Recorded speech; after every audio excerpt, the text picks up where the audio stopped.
একদিন গ্রামের মসজিদের সামনে লোকজন জড়ো হলো। করিম সবার উদ্দেশ্যে বলল, ভাই সব, আমি একসময় গরিব কাঠুরে ছিলাম। না খেয়ে থেকেছি, কষ্ট করেছি, কিন্তু কখনো হাল ছাড়িনি।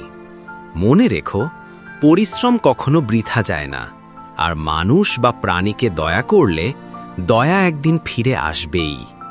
লোকজন হাততালি দিল, অনেকে কেঁদে ফেলল। রাশেদ পড়াশোনা করে শিক্ষক হল, লায়লা ডাক্তার হল। তারা গ্রামের মানুষকে সাহায্য করল। করিম গর্ব করে বলল, আমি হয়তো জীবনে বড়লোক হতে চাইনি, কিন্তু আমার সন্তানরা মানুষের উপকার করছে, এটাই সবচেয়ে বড় সম্পদ। গরিব কাঠুরে করিম আজ আর গরিব নয়, কিন্তু সে সবসময় মনে রাখে, অভাব লজ্জার নয়, অলসতা লজ্জার, আর দয়া করলে দয়া ফিরে আসে। ভাই সব, মনে রেখো, পরিশ্রম আর দয়া করলে জীবন একদিন বদলাবেই। আমাদের এই ভিডিওটি ভালো লাগলে লাইক, কমেন্ট, শেয়ার করতে ভুলবেন না। আর আমাদের এই চ্যানেলে আরও নতুন নতুন ভিডিও পেতে চ্যানেলটি সাবস্ক্রাইব করে বেল আইকনটি প্রেস করে আমাদের পাশে থাকুন।